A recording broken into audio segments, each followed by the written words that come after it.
Έχουμε τον κύριο Αποστόλου. Ναι, βεβαίως. Όπα. Καλησπέρα, Αλέξανδρε.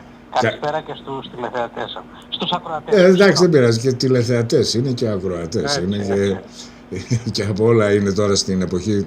Λοιπόν, μαζί μας έχουμε τον κύριο Απόστολο Αποστόλου, καθηγητή πολιτικής και κοινωνικής φιλοσοφίας σε πανεπιστήμια Πάντιο, Πάντοβα, Ρώμη, Μιλάνο, Βάντο, Ρώμα. Καλώς ήρθες στην εκπομπή, αγαπητέ Αποστόλη. Χαίρομαι που θα έχουμε αυτή την ευκαιρία. Να πω την αλήθεια, όταν το συζητήσαμε στο τηλέφωνο, δεν ήξερα ακόμα τη συνέντευξη του Μάσκ. Δεν ξέρω αν θα φτάσουμε, θα πάμε εκεί ή δεν θα πάμε εκεί, αλλά μου έκανε τόσο κλικ αυτή η συζήτηση, δεν ξέρω αν έχεις υπόψη σου ή τι είπε ο άνθρωπος, που καθόμουν και σκεφτόμουν ότι αυτό το στοιχείο το οποίο των ανώτερων και των κατώτερων έχει μεγάλο ενδιαφέρον σε όλη την ιστορική εξέλιξη, ας πούμε, της δυτικής ευρωπαϊκής φιλοσοφικής σκέψης. Και το μικρόφωνο, όπως είναι την μπάλα, το μικρόφωνο το δίνω στον αγαπητό τον Αποστόλη για να ξεκινήσουμε αυτό το φοβερό θέμα για μένα τουλάχιστον. Λοιπόν, ναι. Και φυσικά πρέπει να... πρέπει να πω, πώς το είπες, αμφίνος. Είμαι αμφίνος, αδελφέ. Λοιπόν, φίλε Αλέξανδρε, θα ξεκινήσουμε με κάτι που το συνάντησα ενώ έπρεπε να διδάξω σε κάποιο πανεπιστήμιο ιστορία των ιδεών. Μάλιστα. Και το θέμα ήταν το δρομολόγιο του διαφωτισμού. Ωραία. Για να δούμε τι μας έχει προσφέρει ο διαφωτισμός και αν από αυτά που ζούμε σήμερα ουσιαστικά είναι σαν να πληρώνουμε κάποιους στόχους σε αυτό το φαινόμενο, σε αυτό το κίνημα καλύτερα που ονομάστηκε διαφωτισμός. Προσπαθώντας να ερευνήσω το όλο θέμα, έπεσα πάνω σε μία μορφή που ήταν ο Γιόχαν Χάμαν, Γερμανός του διαφωτισμού, που το 1784 αποκαλύπτει μια τραγική αλήθεια για το διαφωτισμό. Και είχε πει το εξής, ότι οι διαφωτιστές αυτοαναγορεύονται σε κηδεμόνες του ανώριμου κατά αυτούς λαού. Και συνεχίζοντας έλεγε ότι μια δίθεν φωτισμένη ελίτ, αυτό μας παράπτει και στο σήμερα, έτσι, έχει το δικαίωμα για το καλό δίθεν του λαού να επιβάλλει τις απόψεις της και διαμέσου της τρομοκρατίας. Η τρομοκρατία, έλεγε, είναι ακριβώς αυτό, είναι ο διαφωτισμός και έγινε το μακρύ χέρι. Μετέτρεψε το βιόμενο άνθρωπο σε σκεπτικιστή, δηλαδή τον άνθρωπο της εμπειρίας, της καθημερινότητας που μπορούσε να ελέγξει τη ζωή του και τι ακριβώς θα πρέπει να κάνει, τον πήγε κατευθείαν σε μια άλλη προοπτική, εκείνον τον άνθρωπο που έπρεπε να σκέφτεται βάσει κάποιων δεδομένων. Μην ξεχνάμε για παράδειγμα ότι ο γαλλικός διαφωτισμός μιλούσε για μια medicina mentis, δηλαδή για μια παθολογία του νου, που ήταν σαν να έλεγε ότι ξέρετε όλοι εσείς, ο όχλος, η πόλη, η μάζα, δεν έχετε τη γνώση των πραγμάτων, άρα κάποιος θα πρέπει να σας την μεταφέρει, να σας την δώσει. Έτσι λοιπόν αλλάζει όλο αυτό το δεδομένο και θα δούμε πώς ακριβώς το συναντάμε και στην καθημερινότητά μας σήμερα, μετά από τόσα χρόνια από το κίνημα του διαφωτισμού. Λοιπόν, ο Χάμαν λοιπόν είχε πει ότι ο διαφωτισμός δεν ερμηνεύεται, αλλά περιγράφεται κυρίως αισθητικά παρά διαλεκτικά. Αυτό ας το κρατήσουμε. Δηλαδή θέλει να πει ότι η διαλεκτική συζήτηση στο διαφωτισμό δεν βρίσκει χώρο να τρυπώσει. Αναφερόμενος μάλιστα στο Καντ, που ξέρουμε όλοι ότι ουσιαστικά είναι ο πατριάρχης του διαφωτισμού εξαιτίας του γεγονότος ότι είπε ότι θα πρέπει να σκέφτεσαι εσύ μόνος σου και θα πρέπει να αποφασίζεις εσύ. Ήταν όμως έτσι, θα το δούμε. Αυτός λοιπόν ο κοσμοπολίτης χιλιαστής, έλεγε ο Χάμαν, μιλάει για ανοριμότητα, αλλά όλα αυτά αποτελούν αδιέξοδες φλιαρίες της ζεστασιάς και της άνεσης. Ήταν ένας άνθρωπος που ζούσε μέσα από διδασκαλίες που έκανε, ένας τυπικός Γερμανός. Να φανταστούμε ότι κάθε απόγευμα στις 4 η ώρα έκανε, ποτέ δεν παραβίαζε αυτό το πρόγραμμα, έκανε ένα περίπατο. Έτσι ώστε όταν οι Γερμανοί συμπολίτες του τον έβλεπαν, έλεγαν η ώρα είναι 4. Πάλι καλά που δεν έλεγαν η ώρα είναι Καντ. Ακριβώς. Ίσως ήταν καλύτερο αυτό. Λοιπόν, αυτός λοιπόν ο άνθρωπος του διαφωτισμού με όλο αυτό το πνεύμα έχει αφήσει αρκετά καλά στη φιλοσοφική σκέψη, αλλά ήταν και εκείνος, αυτή η χειροτονομημένη φιγούρα θα λέγαμε, ήταν εκείνος ο βλοσιρός κανονάρχης του διαφωτισμού με τις πανάκιες του πρέπει. Δεν μπορείς να φύγεις από αυτό το πρέπει, σου έλεγε. Μπορεί να έδειχνε ότι θεωρούσε την περιπόρφητη τίβαινο της ηθικής, γιατί έγραψε πάρα πολλά περί ηθικής, αλλά αποτελούσε μια χειροτονομημένη φιγούρα του ρατσισμού και της αλληλολιβανιστικής εξουσίας. Και γιατί το λέμε αυτό, θα το δούμε λίγο παρακάτω. Λοιπόν, ήταν ένας άνθρωπος που ο ρατσισμός υπήρχε μέσα στη σκέψη του. Να φανταστεί κανείς ότι ήταν εκείνος που είχε πει ότι οι νέγροι της Αφρικής δεν διαθέτουν από τη φύση τους καμιά νοημοσύνη η οποία ξεπερνά την ανοησία. Αυτό το κρατάμε. Και πέραν τούτου ήταν εκείνος που μίλησε για μια παγκόσμια ειρήνη.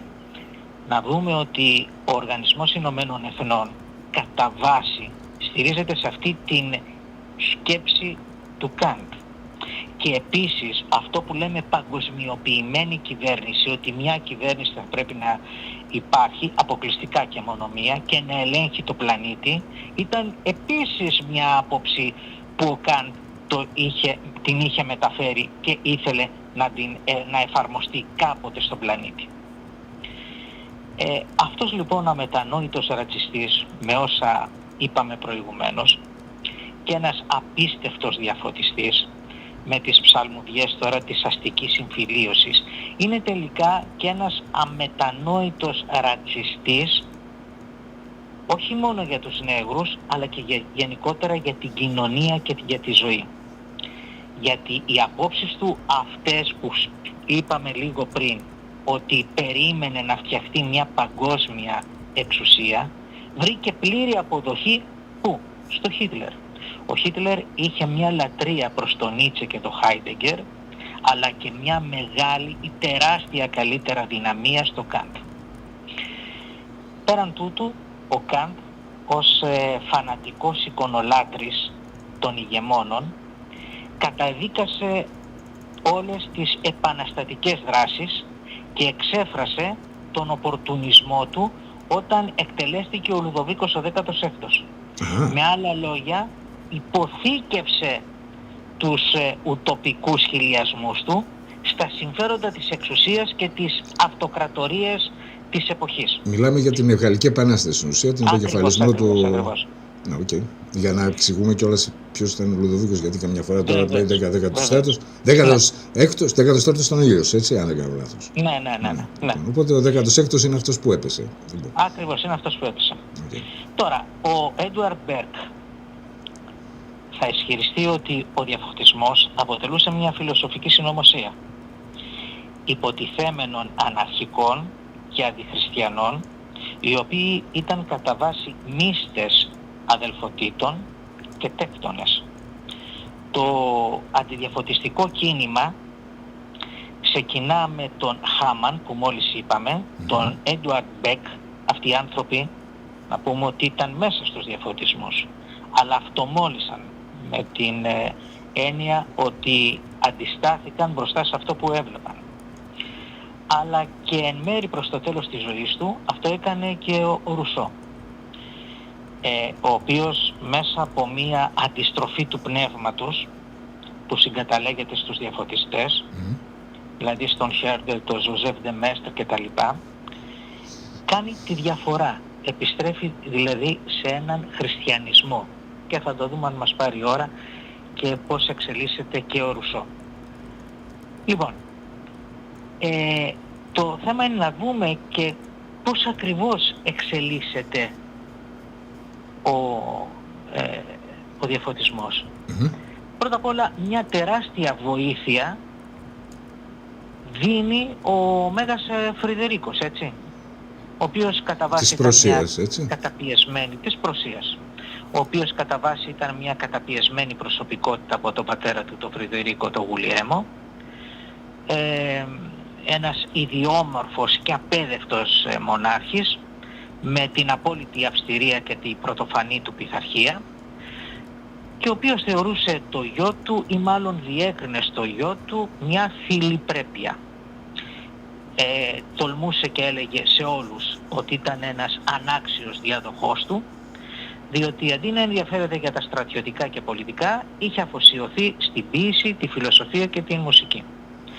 Μάλιστα, συχνά δραπέτευε στο εξωτερικό ο Φρυδερίκος και στα ταξίδια του είχε μοιηθεί στον ελευθεροτεκτονισμό, φτάνοντας στο βαθμό του 33ου τέκτονα.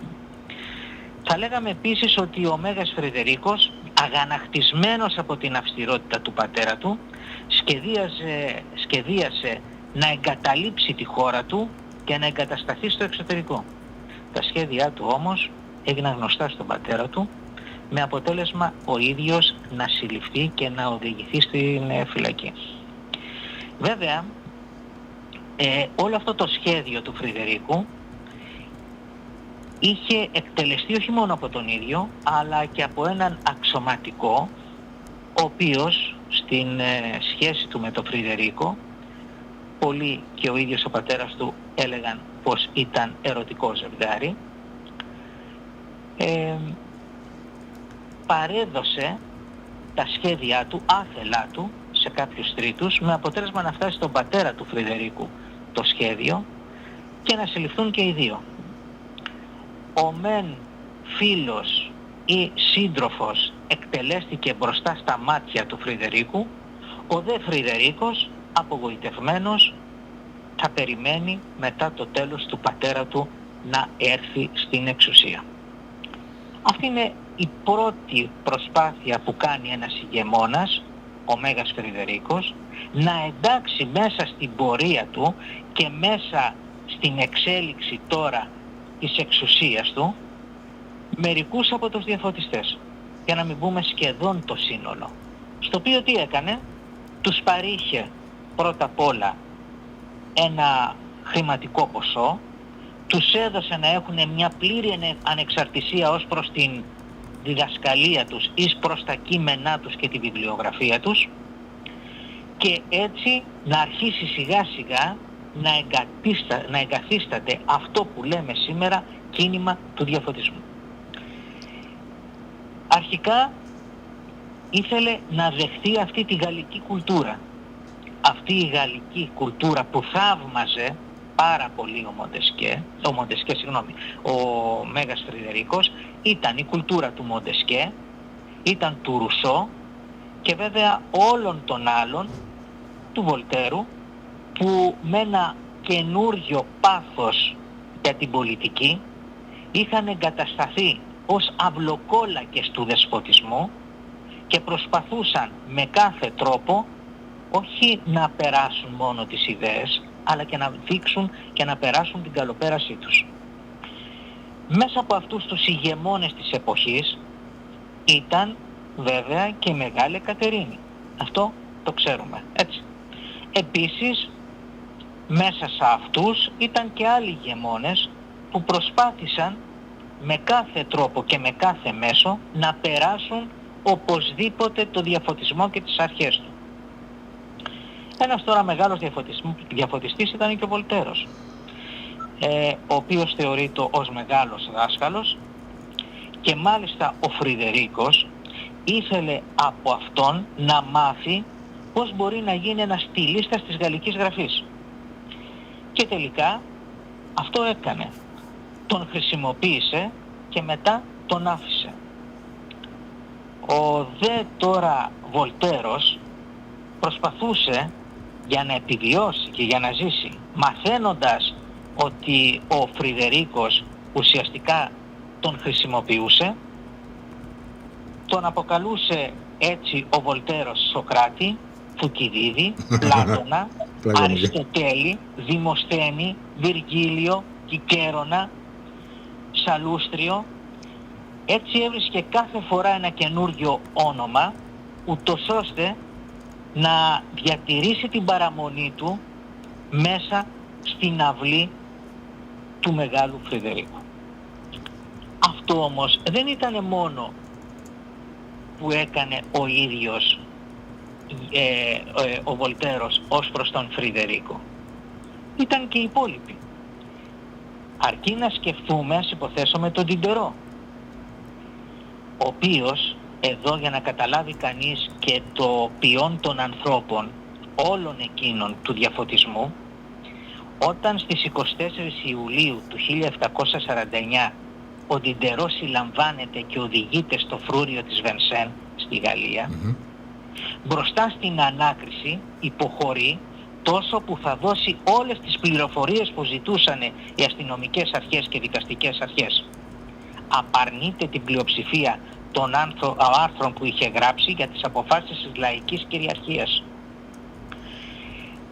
Σε αυτή την κατάδια θα ξαναπέσει πάλι ο Τιντερό, και θα πέσει όταν θα έρθει σε επαφή με τη Τσαρίνα, δηλαδή τη Μεγάλη Κατερίνη. Και η Γερμανίδα ήταν επίσης. Και ακριβώς, και η Γερμανία ήταν, ναι. Έτσι. Που η Τσαρίνα, για να τον βοηθήσει οικονομικά, αγόρασε τη βιβλιοθήκη του.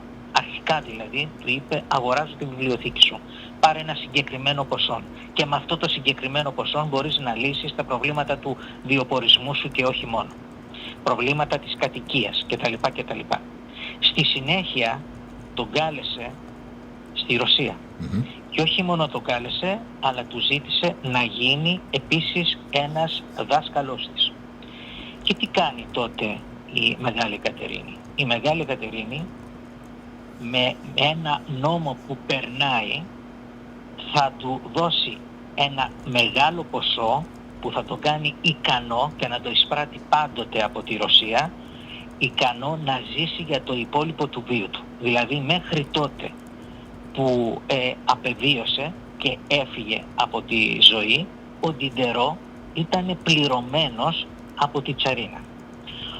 Όλα αυτά λοιπόν δείχνουν πως οι συγκεκριμένοι διαφωτιστές δεν ήταν τίποτα άλλο από κάποιοι άνθρωποι που είχαν μια ροπή προς το χρήμα, μια ροπή προς την καλοπέραση, και βεβαίως μπροστά σε όλη αυτή την ανεκτικότητα που δεχόντουσαν από τους μονάρχες της εποχής, μπορούσαν να περνούν με το καλύτερο τρόπο.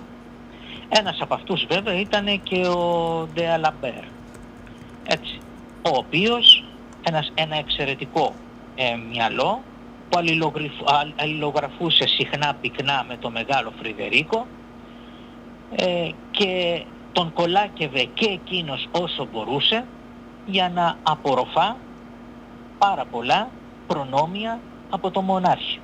Μια άλλη περίπτωση όμως που λίγο ξεφεύγει από όλους αυτούς είναι ο Ζαν Ζακ Ρουσό.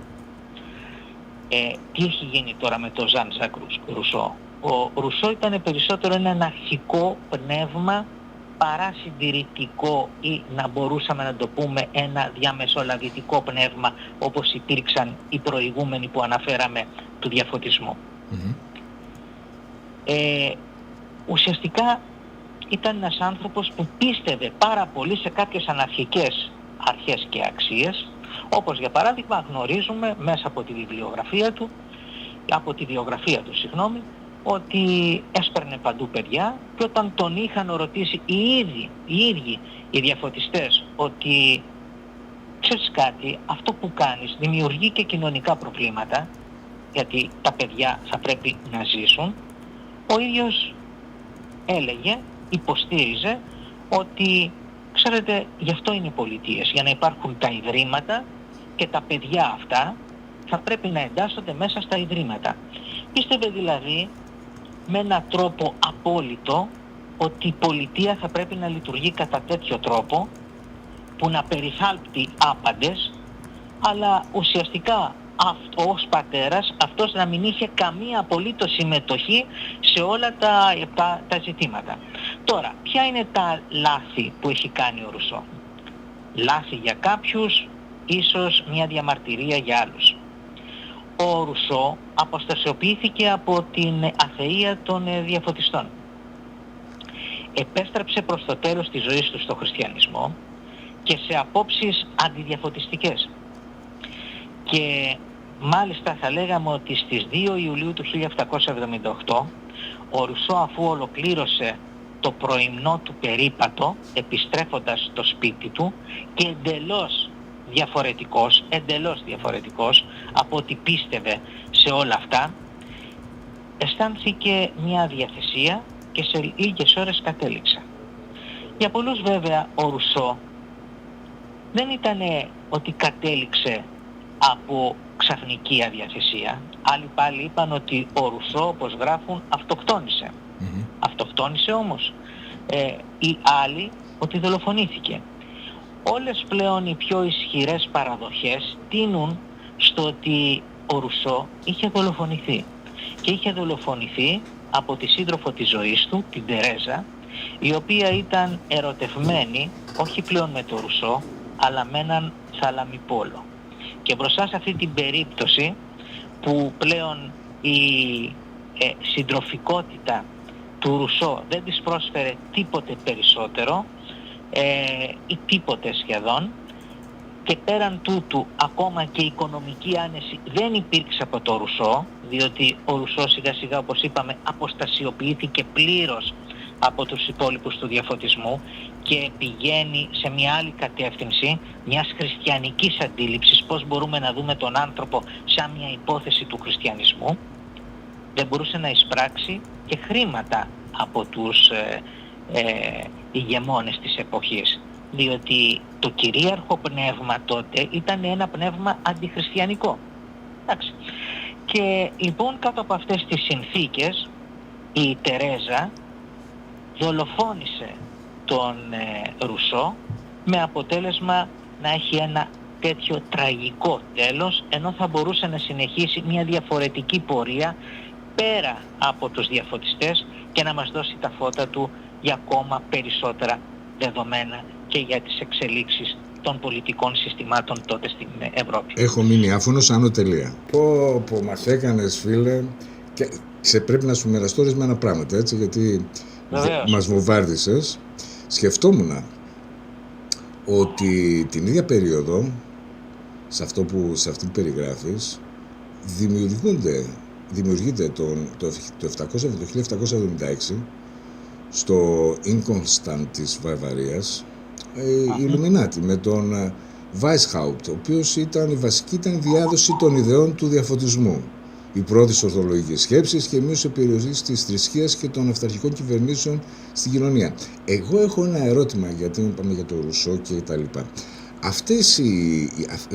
Πριν συνεχίσει την αφήγηση, γιατί δεν έχω απορίες, δηλαδή, συγγνώμη κύριε καθηγητά, αλλά έχω απορίες. Αυτή ήταν μια συνθήκη που δημιουργήθηκε απέναντι στον καθολικό, ας το πούμε έτσι, κληρικαλισμό, στη μορφή της άσκησης της εξουσίας, σχέση εξουσίας, εκκλησίας και ελαίου Θεού βασιλείας, δηλαδή ξεκινάει, ας πούμε, σε μια τέτοιου είδους αντιπαράθεση όπου παίρνει αυτό τον δρόμο του αθεϊσμού, ας πούμε, ή υπάρχει, γιατί βλέπω, ας πούμε, χάρη, πολλά στοιχεία από την πολιτεία του Πλάτωνα. Ας πούμε, η πολιτεία θα πρέπει να αναλάβει, να αναλάβει τα παιδιά. Υπόψη είναι ότι τα έκλεισε σε βρεφοκομεία, τα οποία είχαν απίστευτη, θνησιμότητα. Λοιπόν, και δεν είναι γνωστά και τι γίνανε τα παιδιά του Ντιντερό, ας πούμε, από όσο τουλάχιστον κατάλαβα. Του Ρουσό, για τον Ντιντερό ζήσανε. Οπότε η ερώτησή μου είναι ότι κάπου έρχεται η δυτική σκέψη στην ανάγνωση, ειδικά εκεί από το 1700 και μετά. Ξέρεις, είχα πάρει την λίστα των βιβλίων που μεταφράστηκαν στην Αγγλία, των ελληνικών βιβλίων, και η πραγματικότητα λέει ότι τα βιβλία τα ελληνικά, αυτά της αρχαίας ελληνικής φιλοσοφίας κτλ., μεταφράζονται εκεί από το 1700. Υπάρχει μια ολόκληρη λίστα και λέει και ποια πανεπιστήμια, πότε, τι, ποιος τα μετέφρασε, και υπάρχει μια τεράστια λίστα όπου έρχεται σε επαφή η δυτική σκέψη με την ελληνική σκέψη, και θα λέγαμε μοιάζει να αρπάζει την ελληνική σκέψη, να την υιοθετεί σε ένα βαθμό, να την μετατρέπει, μετασχηματίζει, να την αναδιαμορφώνει ή να τη διαστρέφει, ας το πούμε, μέσα στις αναγκαιότητες της εποχής. Και σε αυτό το σημείο ξεκινάει κιόλας και μια κοινωνική σύγκρουση των διαφόρων αστών οι οποίοι έχουν ανέλθει οικονομικά. Δηλαδή πλέον έχουμε τους τραπεζίτες, έχουμε τους εφοπλιστές, έχουμε τους εμπόρους, υπάρχει μια μεγάλη δραστηριότητα, η εταιρεία Ανατολικών Ινδιών, υπάρχει η Ολλανδική εταιρεία Ανατολικών Ινδιών, υπάρχει δηλαδή μια τεράστια δραστηριότητα, και φυσικά μια τάξη διεκδικεί το κομμάτι της εξουσίας της και πρέπει να αντιπαρατεθεί, όχι μόνο σε επίπεδο εξουσίας, αλλά και σε επίπεδο ίσως και ιδεολογίας. Αυτό είναι γιατί μιλάς, ας πούμε, επιστρέφει ο Ρουσό στον χριστιανισμό. Δηλαδή φαντάζομαι στην ανθρωπιά, θα λέγαμε, δηλαδή στην επαναπροσέγγιση του ανθρώπου. Έτσι το αντιλαμβάνομαι, ότι θα εκφραστεί ξανά μέσω του χριστιανισμού και μέσω της προσέγγισης, ας πούμε, απέναντι στο τι είναι ο άνθρωπος κτλ. Απ' την άλλη μεριά που μου λες, ο Κάντ, ας πούμε, έγραψε πολλά για την ηθική, αλλά τελικά μου φαίνεται ότι γράφει για την ηθική ως πρόσχημα, δηλαδή πρέπει να πλαισιώσει με ηθική αυτά που γράφει. Τώρα, δεν ξέρω τώρα πόσο κατανοητές ήταν οι ερωτήσεις μου, αλλά αυτά σκέφτομαι σε όλο αυτό το διάστημα που με έχεις αφήσει άναυδο και έκπληκτο, μα την Παναγία, ειλικρινέστατο το λέω. Για πες. Λοιπόν, τα ερωτήματά σου είναι στέρεα, με την έννοια ότι έτσι δημιουργήθηκαν. Δηλαδή υπάρχουν αναδυόμενες κοινωνικές τάξεις. Υπάρχουν οι τραπεζίτες, οι οποίοι με τη δύναμη που έχουν και τις επαφές είναι μια αναδυόμενη αστική, μεγαλοαστική εξουσία, καλύτερα, που θέλει να προσαρμόσει τα καινούργια δεδομένα. Υπάρχει υποχώρηση του παπισμού, η οποία δεν συμφέρει κανέναν από τους ηγεμόνες, γιατί μοιράζονται πολλά πράγματα οι ηγεμόνες με τον παπισμό, και κατά βάση θέλουν να ανατρέψουν τις θέσεις του Μακιαβέλη.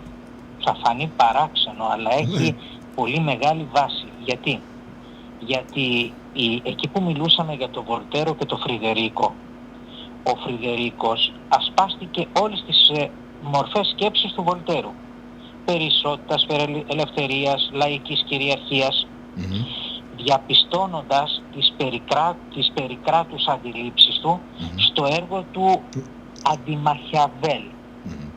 Αντιμαχιάβελ καλύτερα, θέλοντας με το συγκεκριμένο έργο να ανατρέψει τι? Ήθελε να ανατρέψει τις πολιτικές θέσεις του Μακιαβέλη.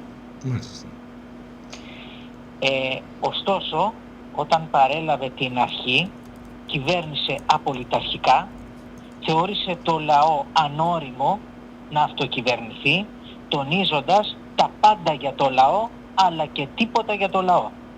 Τώρα, εκεί ο Βολτέρος, που το προσωπικό του όνομα, να το πούμε και αυτό, ήταν Φρανσουά Μαρί Αρουέ, υπήρξε από τους πιο δυνατούς αυλοκόλακες του. Και εμφανίζεται και πάλι εδώ αυτός ο ρατσισμός, όπως τον είδαμε αρχικά που μιλούσαμε για το Καντ. Δηλαδή, τι έλεγε ο Βολτέρος? Αναρωτιόταν αν οι νέγροι είναι άνθρωποι, αν αντλούν την καταγωγή τους από τους Πυθίκους ή αν τελικά οι Πύθικοι κατάγονται από αυτούς. Έτσι. Και μέσα σε αυτές τις απόψεις, οι οποίες απόψεις ταυτίζονται με το Καντ, έρχεται και ένας άλλος. Έρχεται ο Χιούμ, να συνυπάρξει μαζί με τους υπόλοιπους. Άρα για ποια λαϊκή κυριαρχία και ισότητα θα μπορούσαν να μιλήσουν οι διαφωτιστές όταν είναι βαθύτατα ρατσιστές? Έτσι.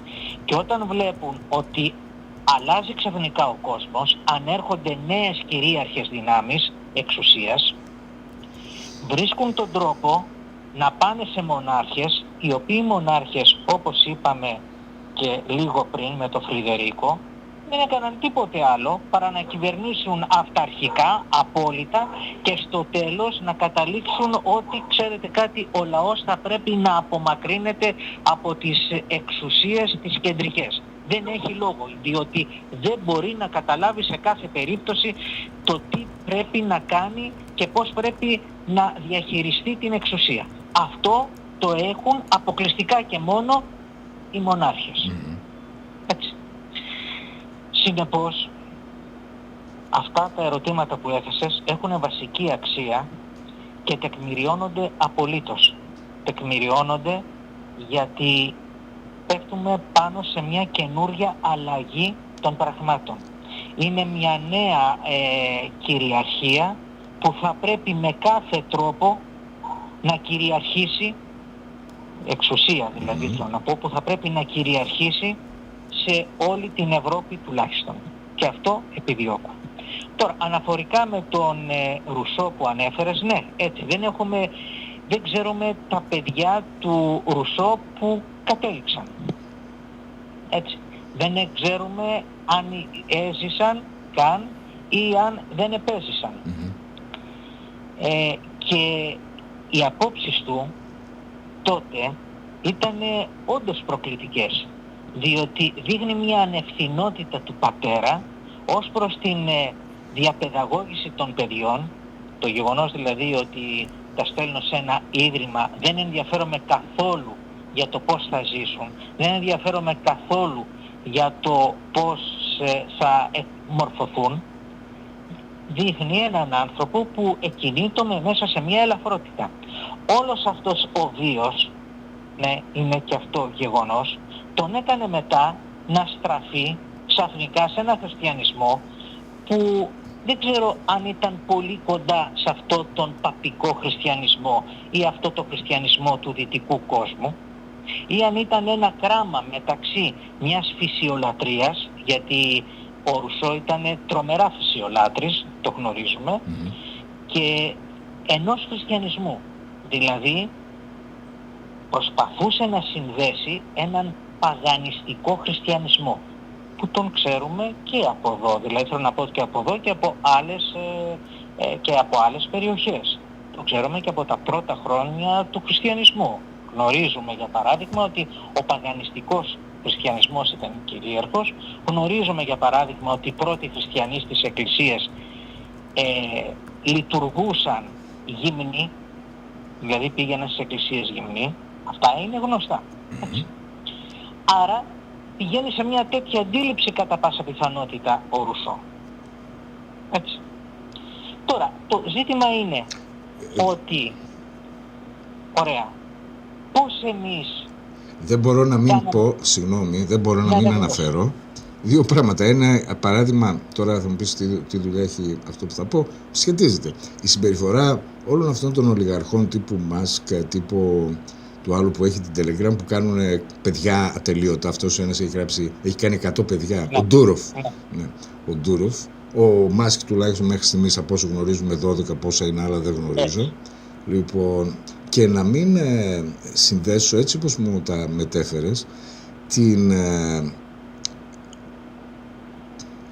σχέση που έχει η Μαρία Σέιλεϊ με τον πατέρα του Δαρβίνου και την αντίληψή τους πάνω σε αυτά τα κοινά ζητήματα της, πριν οικοδομηθεί η ευγονική. Μην ξεχνάμε, δηλαδή, εντάξει, μην ξεχνάμε. Αυτή είναι η δική μου ερμηνεία.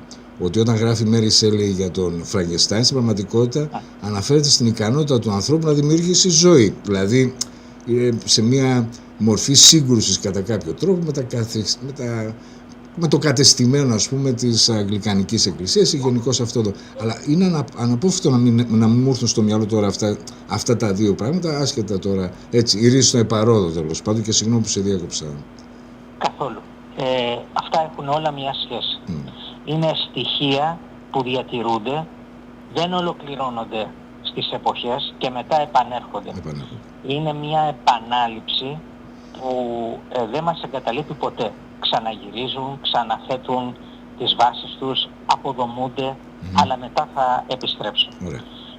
Έλεγα όμως, και θα φτάσουμε και εκεί, έλεγα όμως πώς εμείς δεχτήκαμε τώρα το διαφωτισμό. Αυτό είναι ένα πολύ βασικό στοιχείο, έτσι. Πραγματικά, αν σκεφτείς πόσο αποκαλυπτικά είναι όλο αυτό εδώ, έχουμε και την Ελλάδα που έρχεται να εισπράξει, ας το πούμε έτσι, και να οικοδομήσει το σύγχρονο εντός εκτός εισαγωγικών, με κράτος σε χρεοστάσιο ή χρεοαπικία ή απικία χρέους, τον ορθολογισμό, φαντάζομαι τον διαφωτισμό. Για πες. Ακριβώς έτσι, όπως το είπες. Δηλαδή πώς τον εμείς αποδεχτήκαμε ή εν πάση περιπτώσει έγινε μια προσέγγιση ή αποκτήσαμε μια εγκύτητα με τον διαφωτισμό. Να πούμε κάτι, ότι παράδοξο, αλλά πολλοί από τους Έλληνες που έφτασαν σε μια επαφή με το διαφωτισμό και τον εισήγαγαν στην ελληνική κοινότητα ήταν ιερείς, παράδοξο. Ας δούμε, Ευάγγελος Βουλγαρής. Κοραής δεν είναι ιερέας και είναι κατά της Εκκλησίας, έτσι. Άνθιμος Γαζής, Θεοτόκης, Κούμας. Ήταν τυπικά παπάδες, γιατροί, φιλόλογοι και ωστόσο παρουσιάζονταν οτιδήποτε άλλο από αυτό που ήταν. Ο Βουλγαρής ήταν παπάς και βρέθηκε μαθηματικός, φυσικός, χημικός, αστρονόμος θυμάμαι, βοτανολόγος, γλωσσολόγος, λεξικογράφος. Homo universalis δηλαδή. Ακριβώς. Ο Κούμας μετέφρασε ιστορίες φιλολογίες και εγχειρίδια μαθηματικών και φυσικής. Ο Γαζής, όταν ήρθε από τη Βιέννη στο Βόλο, όλοι καρτερούσαν πως θα φέρνε λεφτά για την Επανάσταση και εκείνος έφερε ένα σκύλο και κάμποσα μπαούλα γεμάτα άλγευρες, αστρονομίες και λεξικά. Ο Κοραής βέβαια το ξέρουμε ότι ήταν γιατρός.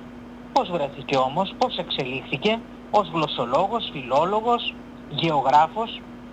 Επομένως, εμείς εισαγάγαμε όλο αυτό με, θα λέγαμε, ένα διαφορετικό τρόπο. Ποιος ήταν αντίθετος σε όλα αυτά? Αντίθετη σε όλα αυτά, δηλαδή στον εισαγόμενο διαφωτισμό, είναι φαναριώτες, οι οποίοι αρχίζουν και γράφουν και κάνουν μια αντιπολεμική ή μάλλον μια άγρια πολεμική, κάνουν μια άγρια πολεμική, αυτός είναι ο σωστός όρος, απέναντι σε όλες αυτές τις μορφές που είπαμε προηγουμένως, έτσι, που αρχίζουν να εισαγάγουν το διαφωτισμό. Και αν πάμε τώρα στο σήμερα, τι έχουμε κρατήσει, γιατί το είπαμε στην έναρξη της εκπομπής, τι έχουμε κρατήσει εμείς από τον διαφωτισμό μέχρι σήμερα και τρέχει? Έχουμε κρατήσει τον ορθολογισμό, που ο ορθολογισμός, όπως έλεγε ο Μισελ Φουκώ, δεν είναι τίποτα άλλο. Μην πούμε ότι είναι κάτι δυνατό, περίεργο και εν πάση περιπτώσει κάτι που θα κάνει ποτάξει οτιδήποτε άλλο, αλλά είναι μια ιδεολογία. Και ήταν ιδεολογία από τα γενοφάσια του διαφωτισμού. Έτσι, αυτός ο ορθολογισμός, τον οποίο εμείς τον κρατάμε, εντάξει, και ερχόμαστε να ισοπεδώσουμε όλα τα άλλα. Στο όνομα του διαφωτισμού ή στο όνομα δηλαδή εκείνου του ορθολογισμού θα πρέπει να γίνουν τα πάντα. Εκπαίδευση, οργάνωση της κοινωνίας, ανεξάρτητα αν εμείς είχαμε μια άλλη οργάνωση πάνω σε αυτά. Δηλαδή να πούμε ότι τα πρώτα πανεπιστήμια τα έχουμε εμείς στο Βυζάντιο και έχουμε πανεπιστήμια που βλέπουμε με ζηλευτό τρόπο, παρατηρούνται δηλαδή από τους ιστορικούς με ζηλευτό τρόπο. Έχουμε για πρώτη φορά νοσοκομεία εμείς στο Βυζάντιο, τα οποία είναι ξεχωριστά ανδρών και ξεχωριστά γυναικών. Αυτό δεν υπήρχε στην Ευρώπη. Άρνησε πάρα πολύ η Ευρώπη να φτάσει σε αυτές τις κατακτήσεις. Λοιπόν, δεν πήραμε όμως το μοντέλο εκείνο που είχαμε, αλλά θα πρέπει να φτάσουμε, όπως έλεγε ο Κοραής, σε μια μετακένωση. Δηλαδή, τι εννοούσε τώρα ο Κοραής με τη μετακένωση? Εννοούσε ότι εμείς δώσαμε τα φώτα στους δυτικούς. Αυτοί όμως προχώρησαν, έφτασαν σε ένα άλλο βαθμό εξέλιξης και πρέπει εμείς με τη σειρά μας να κάνουμε μια εισαγωγή όλων αυτών των μορφών εξέλιξης που είχαν οι δυτικοί. Αυτό λοιπόν το ονομάζει μετακένωση. Εντάξει. Τι μένει όμως μέχρι σήμερα από τον διαφωτισμό? Αυτό το political correct που λέμε είναι απόρρια του διαφωτισμού. Επίσης αυτό που λέμε ότι ανεκτικότητα, έτσι, επίσης και αυτό είναι απόρρια. Ποια ανεκτικότητα? Ανεκτικότητα σε όλα. Που σημαίνει ότι δεν θα πρέπει να έχεις μία άρνηση σε μερικά πράγματα και να έτσι δοκιμάζεις την αντίστασή σου ή την αντίθεσή σου. Θα πρέπει να συνενείς. Η συνένεση επίσης είναι απόρρια από τον διαφωτισμό. Έτσι. Και μέσα σε αυτή τη συνένεση όλοι γίνονται άλλοι. Θα δέχομαι και θα γίνω άλλος, ανεξάρτητα αν με τρομάζουν κάποια πράγματα, ανεξάρτητα αν κάποια δεν μπορώ να τα ανεχθώ και να εκφράσω την άποψή μου. Έτσι, αν σήμερα έχουμε φτάσει σε ένα έμφραγμα στο κύκλωμα του νοήματος γενικότερα και της πολιτικής και της αισθητικής και γενικότερα λέω, τότε έχουμε φτάσει μέσα από αυτή τη διαδρομή, του διαφωτισμού που μας πολιορκεί μέχρι σήμερα. Και καταλήγοντας λίγο πάνω σε αυτά, να μιλήσουμε για τον Elon Musk. Έχει κάποιες εγκύτητες ο Elon Musk με αυτό το διαφωτιστικό κίνημα? Ο Elon Musk, κατά την άποψή μου, δεν έχει καμιά εγκύτητα. Ο Elon Musk είναι περισσότερο ένας φουτουριστής που τι κάνει?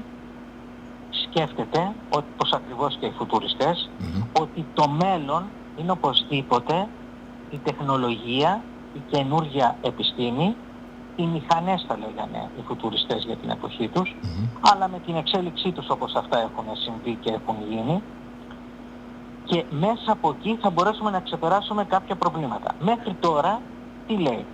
Ότι μπορεί να γίνουμε και μια κοινωνία που μπορεί να μην μπαίνει στους τρόφους, στις τροφές δηλαδή μιας λογικής της επιβίωσης, αλλά να έχει σταθερά εισοδήματα, να έχει και εν πάση περιπτώσει και κάποια άλλα δεδομένα, σταθερά εκπαίδευσης, υγείας κτλ. Και να προχωρήσουμε έτσι κάπου αλλού με άλλους ορίζοντες. Αυτό είναι καθαρά ένα φουτουριστικό σχέδιο. Όλοι οι φουτουριστές, από Μαρινέτη κτλ, που τους ξέρουμε περισσότερος λογοτέχνες και εικαστικούς, είχαν αυτές ακριβώς τις αντιλήψεις.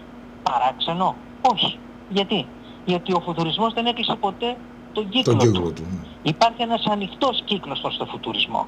Ο φουτουρισμός όμως δεν μπορεί να αποδεχτεί με απόλυτη παραδοχή έναν ορθολογισμό, δηλαδή έναν ορθολογισμό του διαφωτιστικού τύπου, του διαφωτισμού καλύτερα. Τι σημαίνει εδώ πάλι? Έχουμε μια καινούργια εξέλιξη. Η ζωή μας δηλαδή πηγαίνει τουλάχιστον στο δημόσιο βίο, σε αυτό το ξεχαρβάλωμα, ή αν θέλουμε να μπορούμε να το πούμε σε μια απόλυτη πειθαρχία ενός σχέδιου ορθολογισμού, και από την άλλη υπάρχει ο φουτουρισμός που έρχεται να δώσει μια ανατροπή. Στην αρχή έτσι ξεκίνησε και ο Τραμπ, με μια φουτουριστική παραδοχή της άποψης περί πολιτικής. Όμως τα συμφέροντα, τα δεδομένα και εκείνες οι συμφωνίες που είχαν γίνει μετέτρεψαν όλο αυτό σε κάτι άλλο. Και έτσι αυτό το φουτουριστικό ξαφνικά έφυγε από τα χέρια, ή αν το πούμε καλύτερα από τη σκέψη του Τραμπ και πήγε κάπου αλλού, μετακόμισε, πέρασε σε ένα άλλο επίπεδο. Άρα ο διαφωτισμός είναι ακόμα εδώ, ο διαφωτισμός γίνεται αυτό το σκληρό πρόσωπο πολλές φορές της απολυτότητας, είναι αυτό που ζήσαμε για παράδειγμα και είδαμε με την πανδημία, με τον εμβολιασμό, τον άγριο κτλ. Είναι αυτό με την ευγονική, όπως πολύ ορθά είπες προηγουμένως, με τον Χίτλερ. Γι' αυτό είπαμε στην αρχή ότι ο Χίτλερ λάτρευε κατά έναν τρόπο, έτσι. Όχι, υπάρχουν, ξέρεις τι σκέφτομαι. Σκέφτομαι ότι έτσι όπως άπλωσε σαν βεντάλια, ας πούμε, την προϊστορία, και που είναι ένα απαραίτητο εργαλείο να κατανοήσουμε το σήμερα, γιατί δεν μπορείς να καταλάβεις το σήμερα, δεν κοιτάξεις πίσω. Αλλά σε αυτό το, και συγγνώμη που σε διακόπτω, Αποστόλη, σε αυτό το κοινό στοιχείο του φουτουρισμού, της ευωγονικής, του ρατσισμού, του διαφωτισμού, τον ορθολογισμό σκληρό πρόσωπο της απολυτότητας και της αποτελεσματικότητας, γιατί αφορά ζητήματα μέτρησης και διαχείρισης. Δηλαδή όλα γίνονται μετρήσιμα, όλα διαχειρίσιμα, για να μπορέσουμε να έχουμε το καθαρό αποτέλεσμα με το λιγότερο κόστος π.χ. Όλα έχουν δηλαδή την κοινή γένα μέσα από αυτά που συζητήσουμε, μαζί με το στοιχείο ότι, ας πούμε, ο Μάσκ όπως ο Όλτμαν και οι υπόλοιποι έχουν μια αντίληψη ότι εκτελούν μια θεϊκή αποστολή, δηλαδή είναι η πρωτοπορία που έλεγες πιο μπροστά, που οικοδομείται μέσα από αυτόν τον τρόπο σκέψης. Έτσι εγώ τουλάχιστον νιώθω ότι συνδέονται, μπορεί και να κάνω και λάθος. Δεν κάνεις λάθος, ναι, συνδέονται. Πάντοτε στην ιστορία βλέπουμε να υπάρχουν συνδέσεις ετεροχρονισμένες. Mm-hmm. Να ξεκινούν από κάπου, αλλά να πηγαίνουν κάπου αλλού. Αυτό που είδαμε με τον Φρυδερίκο, για παράδειγμα, σήμερα το ονομάζουμε οι αδέσμευτες δεσμεύσεις στην πολιτική φιλοσοφία. Που σημαίνει ότι μπορεί να δεσμευτώ ότι θα φέρω μια άλλη εξουσία, αλλά τελικά δεν δεσμεύομαι ποτέ. Ναι, σωστό. Που μοιάζει και με αυτό με το Ρουσό, δεν θέλω την ευθύνη, ας πούμε, των παιδιών. Δηλαδή, αντιλαμβάνεσαι πως Ακριβώς. Ναι. Δεν θέλω την ευθύνη. Αυτό με το Ρουσό, ότι εγκαταλείπει τα παιδιά του, δέχεται να μπουν μέσα σε ιδρύματα, δέχεται να μην τα βλέπει, όπως δεν τα είδε ποτέ, και τα αφήνει σε ένα κράτος που ουσιαστικά δεν ήταν οργανωμένο όσο σήμερα. Έτσι. Όχι ότι σήμερα είναι πολύ καλύτερα τα πράγματα μερικές φορές. Αλλά είναι γεγονός. Αυτό είναι μέσα σε αυτό που είπαμε προηγουμένως. Και κάτι άλλο. Όταν εισάγεται στην Ελλάδα ο διαφωτισμός, εγκαταλείπεται το ένστικτο της σχέσης για τον Έλληνα. Γιατί ο Έλληνας έχει μια άλλη φιλοσοφία. Και η φιλοσοφία αυτή ήταν ότι ο άνθρωπος είναι παραγωγός σχέσης. Αυτό το λέει και ο Μάρξ στη γερμανική φιλοσοφία. Δηλαδή, παράγω σχέσεις με τον συνάνθρωπό μου, επομένως εκεί φτιάχνω και τη φιλοσοφία της ζωής μου. Όταν έρχεται ένας ορθολογισμός από πάνω και σου λέει ότι έτσι θα πρέπει να λειτουργήσεις, μονολυθικά, και θα πρέπει να γίνεις δούλος αυτού του μονολυθισμού.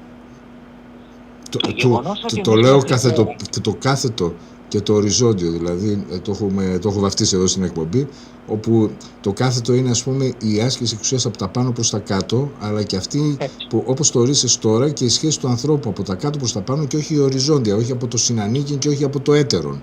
Δηλαδή αποκτώ υπόσταση και το είναι μου μέσα από τον άνθρωπο, τον συνάνθρωπό μου, μέσα από την διάδραση που έχω.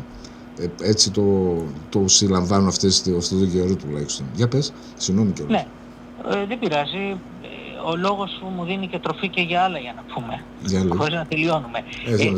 Το βασικότερο ποιο ήτανε και διατηρείται μέχρι σήμερα? Το βασικότερο ήταν ότι ο διαφωτισμός δεν απέρριψε τη σχέση κυρίου και δούλου. Αυτό μέχρι σήμερα δεν έχει φύγει. Δεν μας έχει εγκαταλείψει. Επίσης, ότι προσπαθεί να φτιάξει μία ατομικότητα σε ένα λανθασμένο περιεχόμενο.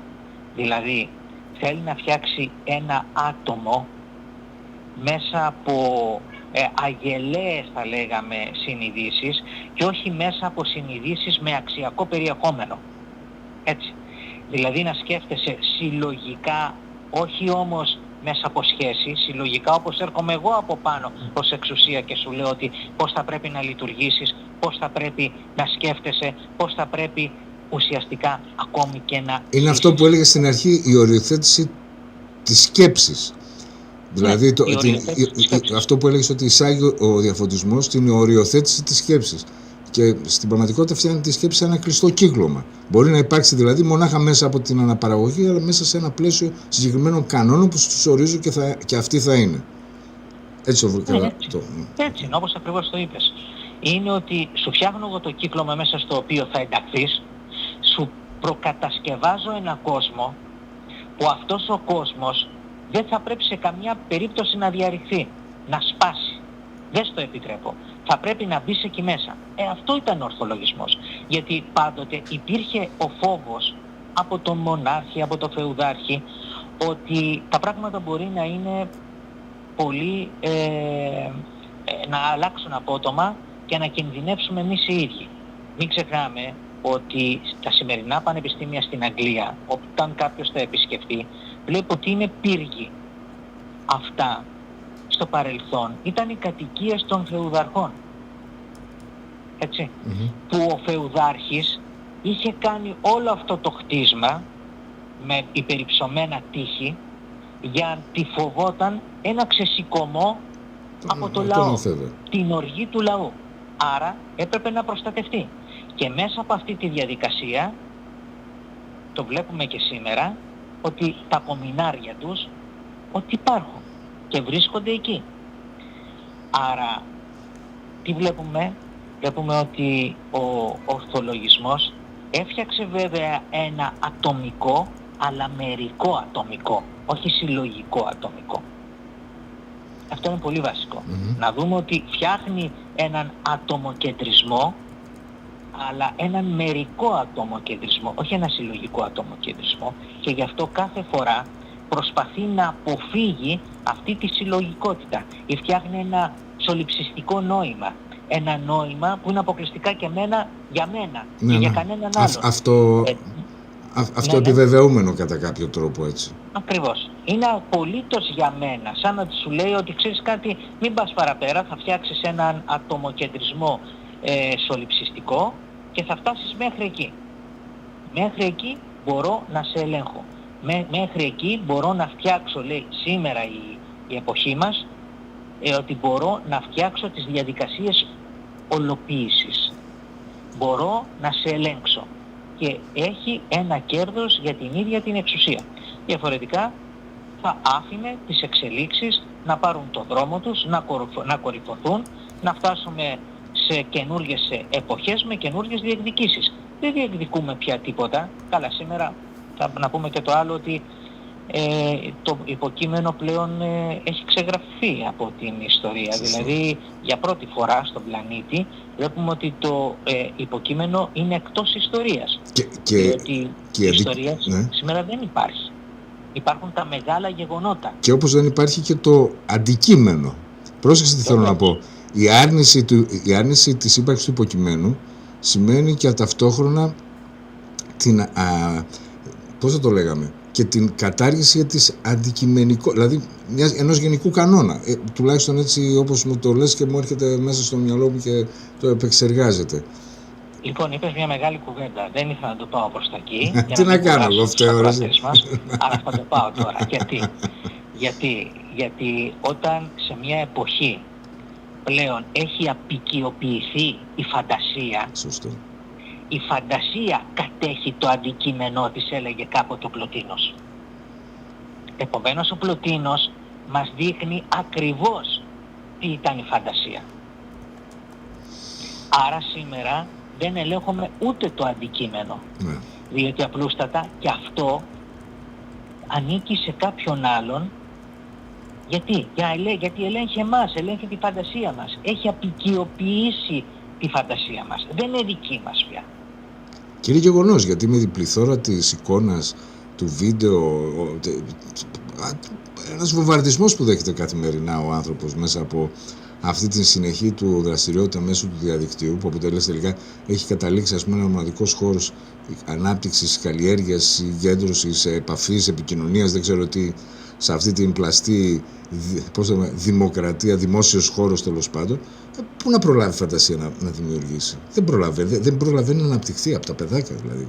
Όταν με ένα κινητό μπροστά και έχεις, δηλαδή δεν κλείνεις τα μάτια όπως κλείναμε, συγγνώμη τώρα, έτσι το πάω λίγο. Όσο όταν μας έλεγαν, ας πούμε, ένα παραμύθι γιαγιά, δεν είχαμε ούτε εικόνες, είχαμε ούτε τίποτα. Τις φτιάχναμε. Διαβάζαμε ένα βιβλίο και διαβάζαμε.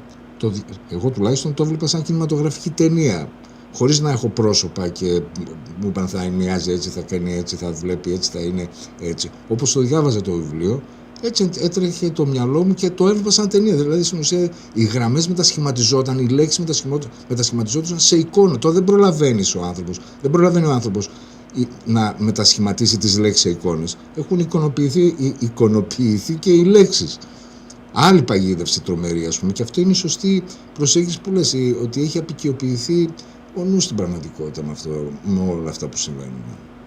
Βάλε σε όλα αυτά που πρόσθεσες, Αλέξανδρε, ότι λειτουργεί και ένας ψυχολογισμός. Ο ψυχολογισμός, ο οποίος αποτελεί και μέρος κατά κυριολεξία της γαλλικής κουλτούρας, αν ενταχθείς μέσα σε αυτό το ψυχολογισμό, τις ψυχολογικές μεταβιβάσεις, τις αποδόσεις κτλ. Τότε δεν βγαίνεις από εκεί εύκολα. Και δυστυχώς ο σημερινός πολίτης έχει μπει μέσα σε αυτό τον ψυχολογισμό. Και θα πω και το άλλο, για να δώσω έτσι με μια ακρίβεια που την είχε δώσει ο Γιώργος Σεφέρης, για το τι μπορεί να σημαίνει, γιατί με τον ορθολογισμό ξεκινάει και η νεωτερικότητα. Και όταν ρωτήθηκε τι σημαίνει νεωτερικότητα και καλύτερα τι σημαίνει νεωτερικό άτομο, θα μπορούσαμε να το πούμε τι σημαίνει και νεωτερικός πολίτης, έτσι. Ο Ξεφέρης είχε πει το εξής καταπληκτικό και ωραίο. Το νεωτερικό άτομο είναι μία μηχανή ακριβίας. Αυτό έρχεται τώρα και κλειδώνει και κουμπώνει πάνω σε όσα είπαμε, έτσι. Ότι ο διαφωτισμός ήθελε να κάνει αυτή ακριβώς τη μηχανή ακριβίας. Mm-hmm. Και ξέρεις τι σκέφτομαι τώρα, όπως μου τα έχεις αφηγηθεί, ότι ο διαφωτισμός στην πραγματικότητα κράτησε την επιστήμη, αλλά πέταξε, ξέρεις, στον Πρωταγόρα του Πλάτωνα, τι λέει ο Οδείας? Δηλαδή τώρα αυτοί που πήραν φωτιά και πήραν και την τέχνη και το ένα και το άλλο, τους λείπει η φρόνηση, η σοφροσύνη τους στέλνει λοιπόν. Στέλνει τον Οδεία, τον Ερμή και του λέει τι να τους δώσω, τώρα θα εναποθέσει στον κάθε ένα, στον κάθε λέει θα πάει να αποθέσει στην εξουσία, στην ελληνική λεφτά, στον κάθε άνθρωπο το αίσθημα της δικαιοσύνης και της σοφροσύνης, τη φρόνηση. Και αυτό που σκέφτομαι είναι ότι ο διαφωτισμός στην πραγματικότητα έχει κρατήσει την επιστήμη. Σε αυτό που είπες τώρα, πέταξε τη φρόνηση και αυτό δεν το κάνει από προσεξία. Η φρόνηση έχει ένα ελάττωμα, ένα συγχώρητο για την νεωτερικότητα. Δεν κλιμακώνεται. Δεν μπορείς να τη μετασχηματίσεις στο επόμενο που χρειάζεται, για παράδειγμα, η νεωτερικότητα. Ναι. Και τι έχει προσφέρει σαν αντίδωρο όλη αυτή η κοινωνία του διαφωτισμού? Τι μας έχει προσφέρει μέχρι τώρα?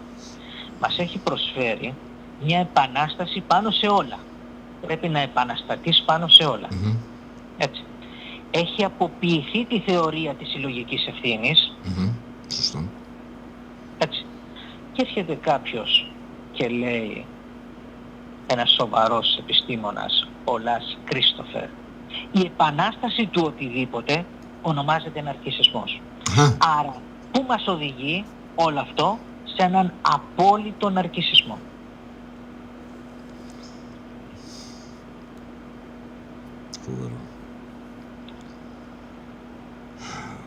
Γι' αυτό και ο πολίτης γίνεται καταναλωτής. Αυτό θαυμάζεται. Και εγώ προηγουμένως αυτό θαυμαζόμουν, σατυρίζω τον εαυτό μου. Αλλά μπαίνει στη διαδικασία αυτό του αυτοθαυμασμού. Το τελευταίο οχυρό της βιομηχανίας απόλαυσης είναι ο αυτοθαυμασμός. Δηλαδή, όταν συμβεί και αυτό, έχει χτυπήσει, μπονζάι, έχει στοχεύσει στο κέντρο. Και αυτό είναι μια τεράστια και αυτοπαγίδευση, γιατί πάβει να έρχεται ο θαυμασμός από τη συνύπαρξη με το έτερο. Δηλαδή, έτσι όπως μου μου το είπες, αυτό καταλαβαίνω. Ότι φτάσαμε σήμερα στον αυτοθαυμασμό, στο έσχατο σημείο δηλαδή της βιομηχανίας, της απόλαυσης και της επιβεβαίωσης, της ευδαιμονίας, ας το πούμε. Δηλαδή κλειστήκαμε ο καθένας μες στο δικό του οχυρό και αυτοθαυμάζεται. Ακριβώς έτσι. Και όταν είπαμε ότι ο πολίτης γίνεται καταναλωτής, αυτό σημαίνει και κάτι και μας πάει ακόμα παραπέρα. Η αυτοπραγμάτωση σήμερα ανταποκρίνεται δομικά σε ένα ουσιαστικό γνώρισμα μαζικής κατανάλωσης και ειδονιστικά προσανατολισμένης δημοκρατίας. Μάλιστα. Άρα εδώ καταλαβαίνουμε ποια δημοκρατία μπορούμε να αναζητήσουμε και τι αναζητούμε. Ξέρουμε τι ακριβώς αναζητούμε μια μαζική δημοκρατία που είναι κάτι σαν πάρεργο της καταναλωτικής κοινωνίας στην οποία ζούμε. Να γιατί λοιπόν σε ερωτήματα που συχνά πυκνά τίθονται αν έχουμε μπει σε μια φάση εκμηχάνηση της ζωής, ότι η απάντηση είναι ναι, έχουμε μπει. Ναι, είμαστε ακριβώς εκεί. Ναι, είμαστε σε αυτό το έμφραγμα πλέον και του πολιτισμού και της πολιτικής και το έμφραγμα της κοινωνίας, στο το οποίο δεν μπορεί να θεραπευτεί. Έτσι. Γιατί είναι το έμφραγμα του κυκλώματος, του νοήματος, όπως είπαμε εξ αρχής.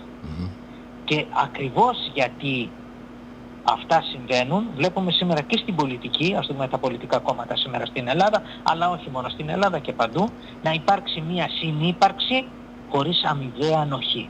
Και αυτό υπάρχει και μέσα στους πολίτες στην καθημερινότητά τους. Συνυπάρχουν χωρίς αμοιβαία ανοχή. Αφού έχει καταρριφθεί το συνανίκη. Πάντως αυτό που μου είπες, γιατί όταν λέω ας πούμε βιομηχανία απόλαυση, μιλάμε για τη βιομηχανία των ειδονών. Ο άνθρωπος εκ της φύσης του είναι ένα άτομο το οποίο εύκολα μπαίνει στη διαδικασία του εθισμού και μόνο από την ανάγκη της αναπαραγωγής κάτι που το ευχαριστεί είναι μέσα στο στοιχείο, ας το πούμε, της αυτοεπιβεβαίωσής του. Πρόσεξε τώρα τι είχα σκεφτεί παλιότερα και πώς ταιριάζει τώρα με αυτό που είπες. Ότι όταν τελείωσε η Γαλλική Επανάσταση, ο εκδημοκρατισμός που δώσανε στην κοινωνία πίσω, το κομμάτι που δώσανε από τη δημοκρατία που δεν ήταν αφορούσε την πολιτική, ούτε τη συμμετοχή, ούτε τους ψήφους, ούτε το ένα ούτε το άλλο, ήταν ο εκδημοκρατισμός των ειδονών. Δηλαδή αυτά που συμβαίνουν στο παλάτι των Βερσαλιών απέκτησαν δικαίωμα σταδιακά και όλο για περισσότερο και σε σύγκρουση και όλες με τους κληρικούς στην Εκκλησία και όλα αυτά εδώ, το δικαίωμα στις ειδονές. Δηλαδή το δικαίωμα, ας πούμε, σε αυτή την ασωτεία κατά κάποιο τρόπο, όχι στο κατευθείαν μέσα στην ίδια τη γειτονιά και υπάρχει στο ξόδεμα, ακριβώς. Και αυτό έρχεται να συμπληρωθεί. Και αυτό έρχεται να συμπληρωθεί με την εμφάνιση, ας το πούμε, στον 20ο αιώνα του Playboy, όπου έρχεται να λειτουργήσει σαν ο αφοπλισμός, ας πούμε, των αναστολών. Με όλη τη φέρνει μαζί το Playboy. Και αυτό έρχεται σήμερα να λειτουργήσει. Και πόσο εύκολα μπορεί να λειτουργήσουν ο φουτουρισμός του Μάσκ με την πολιτική ορθότητα και τη woke στο κοινό στοιχείο εκείνο. Ποιο είναι το κοινό στοιχείο? Του αυτοθαυμασμού, του ναρκισσισμού, του αυτοπεριορισμού, της αυτοικανοποίησης κτλ. Ναι, έτσι είναι. Υπάρχει μια εξίσωση του Μπατάι, ενός Γάλλου συγγραφέα. Άνθρωπος, υπερβολή, δαπάνη, κυριαρχία, επικοινωνία, εκμηδένιση. Μπράβο, πολύ σωστό. Λοιπόν, όλος αυτός ο κύκλος, άμα το δει κανείς, έτσι, είναι φοβερό αυτό. Φοβερό, όντως. Ναι. Όλος αυτός λοιπόν ο κύκλος καταφέρνει σήμερα να μην υπάρχει και διαφορά ανάμεσα σε θήτη και σε θύματα. Γιατί έχουν αθωωωθεί εκ μεταφοράς. Ναι, γι' αυτό και το νέο. Αυτό το κύκλο. Ακριβώς, και γι' αυτό το νέο προλεταριάτο είναι σε εξεργάτριες, φίλε. Ακριβώς. Τρομερό. Ναι. Ακριβώς έτσι είναι. Να γιατί πλέον και τα γεγονότα δεν υπάρχουν. Αλλά υπάρχουν μόνο ίντριγκες, μυθοπλασίες, αφηγήσεις. Θα λέγαμε ένας έτσι συγκινησιακός ρητορισμός. Έτσι. Δεν υπάρχουν και ταυτότητες, προσπαθεί να τις κόψει πλέον το σύστημα, να τις περιορίσει και να υπάρχει μία αδυναμία του ταυτού. Είσαι εσύ ο ξεχωριστός. Μπορεί να είσαι σε αυτή την ομάδα, αλλά εσύ θα πρέπει να προεξέχεις ή να είσαι και το άλλο από αυτή την ομάδα. Καλλιεργείται δηλαδή, με άλλα λόγια, ένας αρρωστημένος ατομοκεντρισμός, που δεν κατανοεί τον εαυτό του με την ταυτότητα, την ένταξη, το συνανίκην που είπες προηγουμένως, αλλά με μια διαφορά, μια παρέκκληση η οποία δεν έχει κέντρο, δεν έχει αναφορά, γιατί κάθε ταυτότητα είχε και μια αναφορά. Όμως η αναφορά σήμερα δεν υπάρχει. Και όταν είπες για την φρόνηση και την αρετή που την έχουν αποξηράνει, γιατί έτσι είναι τα πράγματα, ο Ντοστογεύσκι είχε πει ότι δεν μπορεί να υπάρχει πολιτική χωρίς φρόνηση και αρετή. Αλλιώς υιοθετείς, θέλεις δεν θέλεις, το μηδενισμό. Και έχεις ερίσματα μετά από το μηδενισμό.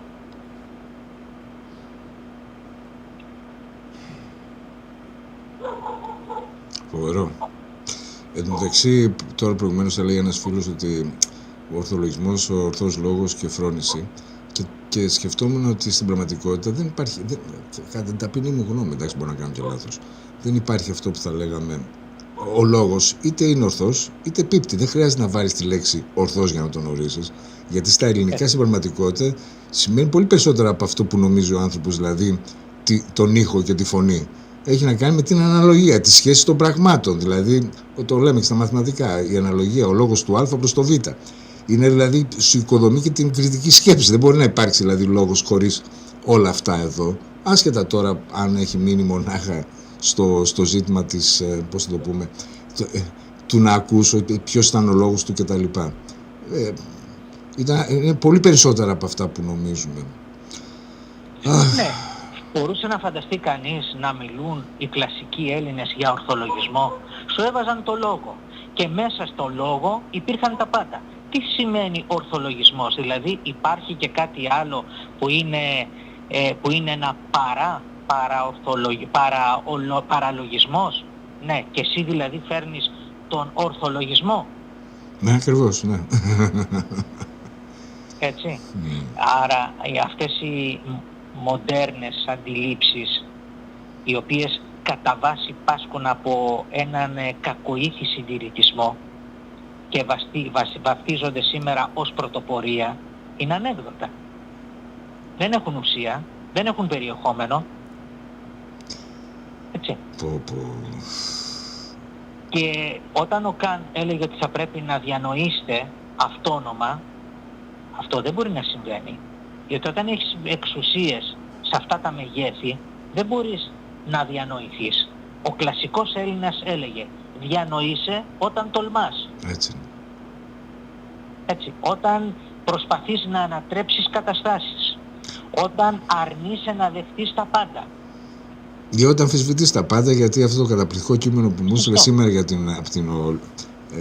στο Ολυμπία που το διάβασα, το Αμφίνος, είναι μια ποίηση στην πραγματικότητα, και αυτή η επιστροφή μας στο να κοιτάξουμε τις λέξεις, αυτό που λέει των ονομάτων επίσκεψη, να κοιτάξουμε τις λέξεις αλλά και το απόσταγμά τους, όχι μονάχα την ξεραΐλα τους, και ότι η ελληνική σκέψη στην πραγματικότητα ήταν μέσα από μια διαρκή σύγκρουση, αντίφαση, υπέρβαση. Δεν ήταν κάτι τόσο απλά και εύκολο. Πάρε δηλαδή ένα σλόγγαν 8 points, bulletin points ας πούμε, και εντάξει τελειώσαμε. Είναι σωστό. Έτσι. Να προσθέσω κάτι. Παρακαλώ. Ναι, λοιπόν, ο πολίτης των Αθηνών πήγαινε σε μια αναγνώριση σε ένα συλλογικό επίπεδο. Λειτουργούσε πάντοτε συλλογικά. Ο Καστοριάδης έλεγε ότι ο κλασικός Έλληνας έχει μία νεύρωση, και αυτή η νεύρωση είναι η συλλογικότητά του. Ο σύγχρονος πολίτης έχει τεράστιες νευρώσεις. Και έρχεται ένας άλλος ψυχαναλυτής, ο Λακάν, που λέει, όταν αναγνωρίζεις σήμερα, ουσιαστικά παραγνωρίζεις. Έτσι. Αυτό ακριβώς έχει συμβεί. αναγνωρίζουμε παραγνωρίζοντας όμως τα πράγματα. Αχ, Αποστολή, δεν θα βάλω άνω. Θα βάλω άνω τελεία μέχρι την επόμενη φορά. Εντάξει.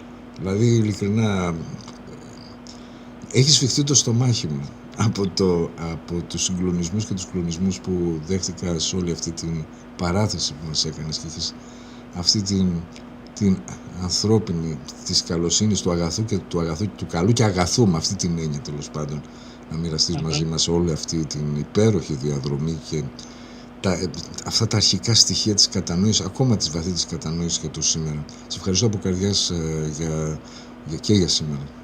Να είσαι καλά, σε ευχαριστώ και εγώ πάρα πολύ. Να είσαι καλά, καλό βράδυ να έχεις.